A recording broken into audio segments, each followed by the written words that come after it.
In today's video, I want to go back a few years and talk about what some people termed the Social Security gun ban of 2016. Just to be clear, it wasn't that, but for some, it did feel like an infringement on their Second Amendment rights. Now, ultimately, this was overruled by President Trump, but now we have an election in the not too distant future, and the Democrat candidates are not shying away at all from the topic of gun control. So, since I think it's pretty likely that this is going to pop up again, I want you to understand what's actually going on and how it's linked to Social Security. So, stay tuned.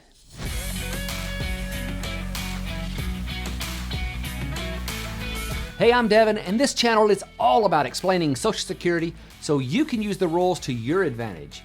If you haven't subscribed yet, please do so. And if you find value from this video, please hit that like button. A few years ago, we saw some headlines about Social Security and gun ownership that caused quite a stir. Now, with provocative headlines such as these, it didn't take long for the readers of my blog, Social Security Intelligence, to start asking me about it. As I started to dive into the topic, I quickly found out that, as with many sensational headlines, these headlines contained enough truth to keep them from being a flat-out lie.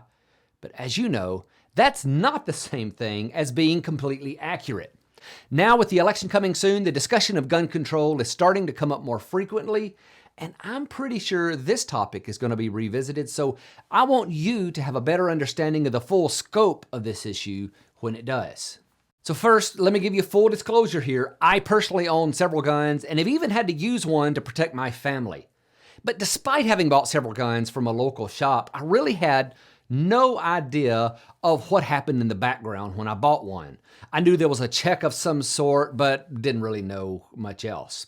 And before you could understand what was going on in this so-called Social Security gun ban, you really have to understand how the whole firearm buying process works. So if you go into your local sporting goods store and see firearms for sale, the store possesses what's called a Federal Firearms License, or FFL for short. This license is issued by the Bureau of Alcohol, Tobacco, Firearms, and Explosives, which is commonly known as the ATF. In exchange for granting this license, the ATF mandates that firearm retailers determine whether each customer is eligible to purchase a gun. The retailer accomplishes this through performing a background check on prospective purchasers before they let them leave with a gun. So this background check that is used is called the National Instant Criminal Background Check System, which is also commonly referred to as the NICS or the NICS. Once a prospective buyer's name is submitted to the NICS, there will be one of three possible outcomes that will be given right away. One is proceed. In most cases, a person is cleared to purchase and leave with a firearm immediately. The other is delayed. A delay will often happen due to a common last name or other information that potentially matches them to an individual with a prohibition. And then there's denied. This means that the potential purchaser is prohibited completely by the FBI from purchasing a firearm. Currently, there are 10 types of people who would automatically be denied the right to purchase a firearm. And those are felons, fugitives, unlawful users of controlled substances, the mentally ill, illegal immigrants, individuals who have renounced U.S. citizenship, individuals under restraining orders, individuals convicted of domestic violence, and anyone charged with a crime that could bring more than a year in prison. Since the system was launched in late 1998, more than 230 million background checks have been made with 1.3 million denials. So was the Social Security Administration really getting involved with the gun buying process here? Well, yes, sort of they were, and here's how. In 2007, a law was written to improve the National Instant Criminal Background Check System. It's called the N Ics Improvement Act of 2007. Now, this law requires all federal agencies, including the Social Security Administration, to provide relevant records to be used in the background check system. For a variety of reasons, the Social Security Administration never started reporting and complying with this law. And as of December 2015, more than 3.5 million people were receiving Social Security benefits because of a mental disorder, and that's according to the Social Security Administration's annual report on the Disability Insurance Program. Now, not all of them would have been reported to the NICS for inclusion in its database, only those who meet certain criteria.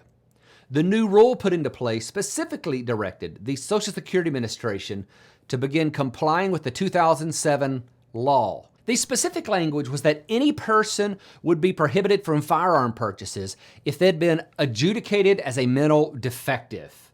They expanded on this definition of mental defective as an individual that has been deemed unable to manage their own affairs due to marked subnormal intelligence or mental illness, incompetency, condition, or disease.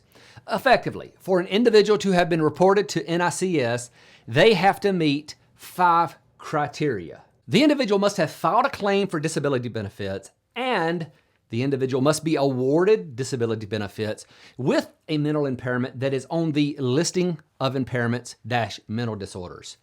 And the mental impairment must be the primary reason for the disability benefit. The individual must be at least age 18, but not yet for retirement age, and the individual must require that his or her benefit payments be made through a representative payee because he or she is mentally incapable of managing benefit payments. This was not mix and match. In order for the Social Security Administration to have reported an individual to the NICS, the individual must have met all 5 of these conditions. As you can see, the headlines of a Social Security gun ban were really very close to being outright lies. This is just more fanning of the flames that happens on both sides of the politics, and it's very unfortunate.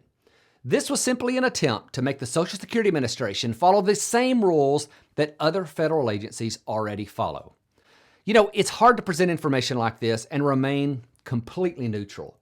On one hand, I'm a big supporter of the Second Amendment right to own firearms. And on the other side, we just have to face the tough reality that not everyone can do everything. There are some people who probably don't need to own a firearm. But I can tell you that both sides, those that were for this rule and those that were against this rule, have some strong and valid arguments as well. Supporters of this rule believe that it was pretty obvious. If someone has a mental impairment, the Gun Control Act of 1968 already strictly prohibits the purchasing of firearms. In their opinion, nothing was really changing. And then those who were against this rule said it could turn into a slippery slope with a broad brush that could include numerous people who may just have a bad memory or difficulty doing household finances and simply don't pose a danger to themselves or anyone else.